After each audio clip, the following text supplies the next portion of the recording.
Halo hai semuanya, ada saya lagi Aryan Surya dari Pagar Kehidupan. Waduh, mantap ya. Setelah kemarin saya memberikan banyak sekali video untuk kamu, sekarang saya kembali akan memberikan video kepada kamu untuk bisa membuat kamu lebih damai, lebih bahagia, dan lebih harmonis pastinya ya di dalam menjalani hidup kamu sendiri. Sebenarnya materi kali ini didasari oleh pertanyaan sahabat Pagar Kehidupan. Benar, pertanyaan yang diberikan di tanyapagarkehidupan@gmail.com. Pertanyaan ini sangat bagus karena pertanyaan ini pun mewakili masalah dari kamu semua, penggemar dari Pagar Kehidupan pastinya ya. Topik yang akan kita bahas kali ini teman-teman adalah hal yang berhubungan dengan kegagalan. Betul. Wah, saya berani jamin bahwa kamu yang mendengarkan video saya saat ini sebenarnya adalah kamu yang pernah atau sedang mengalami kegagalan. Oke? Tapi saya kasih tahu dulu di depan, kegagalan itu sebenarnya semuanya harus dikasih tanda kutip. Kenapa? Karena kegagalan itu tidak ada. Nah, bagaimana mungkin kegagalan itu bisa tidak ada? Kamu dengarkan video ini, dan nanti saya seperti biasa akan memberikan praktek sama kamu. Kamu tinggal praktekkan dan harusnya dengan izin Tuhan, hidup kamu pasti berubah. Nah, sebenarnya gini, kalau saya ditanya sama teman-teman saya, Mas bro, kenapa ya kok gue gagal terus? Kenapa ya kok gue bisa begini? Tolongin dong, kenapa ya kok bisa ada kegagalan dalam hidup gue? Teman-teman, saya perlu kasih tahu dulu sama kamu, bahwa kamu, siapapun kamu, sekarang tolong lihat orang selain diri kamu sendiri yang ada di luar sana. Coba kamu lihat. Saya berani yakin teman-teman, siapapun orang yang kamu lihat barusan, baik itu kamu kenal atau tidak, mereka pasti adalah produk gagal. Wah, kurang ajar nih Mas Bro, bilang orang lain produk gagal, kok bisa? Yang saya maksud produk gagal di sini bukan produk gagal seperti yang kamu pikir. Kita semua teman-teman adalah sebenarnya produk gagal. Kok bisa? Nah, kamu, saya, dan juga orang yang barusan kamu lihat di luar sana adalah orang yang dulunya tidak pernah bisa berjalan. Semuanya, kita semua pernah menjadi bayi. Dan yang namanya bayi, tidak ada satupun bayi terlahir bisa langsung jalan seperti kamu dan juga saya. Nah, kalau setiap bayi itu bisa berjalan, dokter pun akan langsung gantung diri karena kaget. Betul nggak? Karena setiap bayi itu tidak bisa berjalan, untuk bisa berjalan dia butuh 1000 kali kegagalan dulu, sampai akhirnya dia bisa berdiri tegak seperti kamu, saya, dan juga orang yang baru saja kamu lihat tadi. Nah, yang membedakan kamu dengan kamu di waktu masih bayi adalah, kalau anak kecil ketika dia gagal, dia nangis. Tapi habis nangis, dia ketawa lagi, dia coba lagi. Gagal lagi, dia nangis lagi, dia coba lagi, ketawa lagi, gagal lagi, nangis lagi, ketawa lagi, coba lagi, sampai dia berhasil. Nah, ketika kamu sudah dewasa, kamu yang sekarang nih, kamu ketika gagal, kamu nangis juga mungkin, tapi habis nangis, bukannya kamu ketawa terus maju lagi, kamu dengerin lagu galau. Itulah bedanya kamu yang sekarang dengan kamu yang waktu kecil. Nah, perbedaan kelakuan kamu ketika kamu kecil dan ketika kamu dewasa sekarang jelas hasilnya pun nasib kamu berbeda.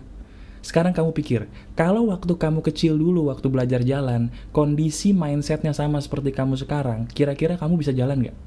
Coba kita putar balik pikir ya. Kamu waktu kecil nih belajar jalan, begitu lagi belajar jalan jatuh, terus nangis, dengerin lagu galau.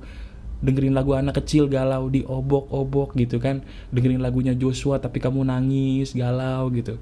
Bisa jalan gak kamu sekarang? Gak akan bisa jalan. Kenapa? Karena kamu tidak mencoba lagi. Nah, kenapa waktu kamu kecil akhirnya kamu bisa berjalan tegak sampai sekarang kamu bisa berlari malah? Jawabannya sederhana, karena ketika kamu kecil, kamu tidak pernah menghiraukan bahwa kamu gagal. Kamu menganggap kegagalan itu sebuah proses yang nikmat, dan kamu tidak mikirin, kamu hanya mikirin hal-hal yang lucu dalam hidup kamu, sehingga ketika kamu habis nangis waktu kecil, kamu ketawa lagi, kamu lupain masalah kamu maju lagi. Itu bedanya. Nah, sekarang Kalau kamu mengeluh kenapa gua gagal lagi mas bro, sebenarnya yang gagal itu bukan karena kamu ada masalah, tapi karena kamu mengeluh kenapa kamu gagal, itu masalahnya. Jadi yang saya sebut sebagai kegagalan sejati adalah ketika kamu mengeluh, itu kegagalan kamu. Ya. Nah, sekarang kalau kamu mengeluh, kamu adalah orang yang gagal sesungguhnya. Kenapa? Karena ketika kamu mengeluh, kamu akan menganggap masalah kamu sebagai masalah. Tidak seperti seorang bayi. Bayi itu ketika dia jatuh belajar berjalan, dan dia bangun lagi, dia bisa kembali berjalan lagi, karena dia tidak menganggap jatuhnya tadi sebagai masalah. Polos pikirannya. Nah sekarang, kalau pikiran kamu sudah tercemar dengan segala hal yang berbau hal logika, kamu menjadi produk gagal seperti sekarang ini.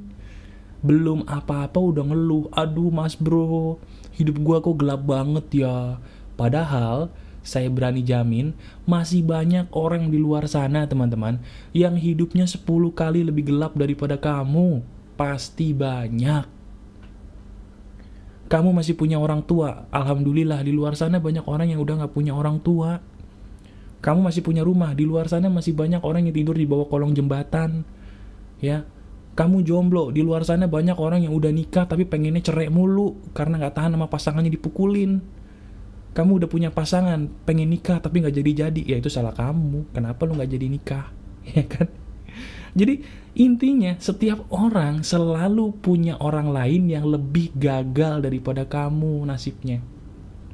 Ya, sekarang tinggal bagaimana kamu menaruh di pikiran kamu apa yang sebaiknya kamu lakukan.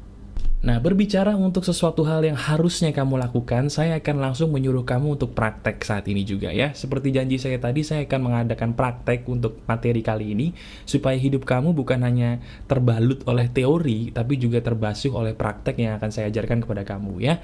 Sekarang saya minta tolong kepada kamu, tolong sediakan kertas dan juga bolpen atau pensil. Ya, seperti biasa kita praktek nih. Oke? Kalau kamu belum ada kertas, belum ada pulpen atau pensil, tolong pause dulu video ini, saya tungguin kamu. Kalau memang sudah, silakan dengar audio atau video ini kembali ya, saya tunggu. Oke, saya akan menganggap kamu sudah ada kertas, sudah ada bolpen, sudah ada pensil di depan muka kamu. Sekarang kamu ikuti perkataan saya baik-baik, oke? Kegagalan itu sebenarnya adalah sesuatu hal yang kita butuhkan. Kalau lu nggak gagal, lu nggak akan bisa berdiri tegap seperti sekarang ini. Gagal bisa menjadi sesuatu hal yang berharga, syaratnya memenuhi dua hal. Dengarkan baik-baik. Syarat gagal itu bisa menjadi sesuatu hal yang berguna bagi kamu, syaratnya harus memenuhi dua hal. Yang pertama, harus kamu bisa mengambil hikmah dari kegagalan. Yang kedua, kamu mau terus maju atau move on. Udah, cuma dua. Kamu tulis di kertas, gagal bisa menjadi manfaat kalau gue, satu, mau mengambil hikmah, dua, mau terus maju atau move on. Dua hal ini nggak boleh salah satunya tidak dilakukan. Kalau dari dua hal ini salah satunya kamu tidak lakukan, kamu akan menjadi orang yang sial terus selamanya. Kita ambil contoh.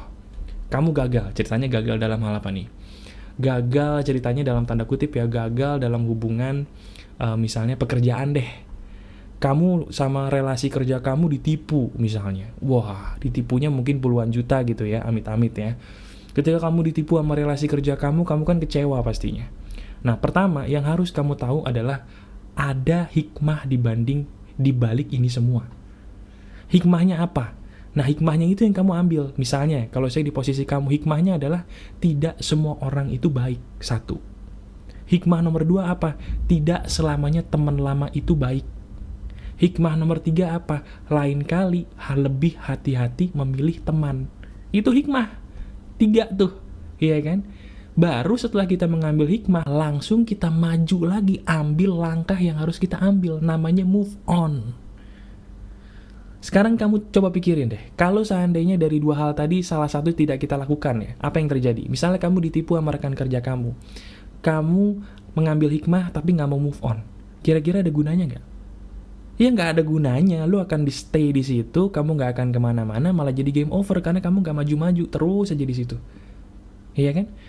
Terus yang kedua, kalau kamu ditipu sama teman kerja kamu nggak mau mengambil hikmah tapi kamu mau terus maju, apa yang terjadi? Namanya bodoh. Kamu pernah mengalami suatu hal, atau mungkin pernah ngeliat nggak orang yang kayaknya nasibnya sama terus gitu. Gagal rumah tangga 1, gagal rumah tangga 2, gagal rumah tangga 3, gagal rumah tangga 4, pernah lihat nggak?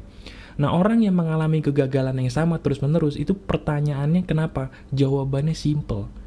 Jawabannya karena orang ini pasti tidak mengambil hikmah dari setiap kegagalan. Dia cuma modal maju, nggak ngambil hikmah, sama dengan bodoh. Pasti gagalnya itu lagi, itu lagi. Itu bahayanya. Jadi yang namanya hikmah dan move on ini harus satu paket.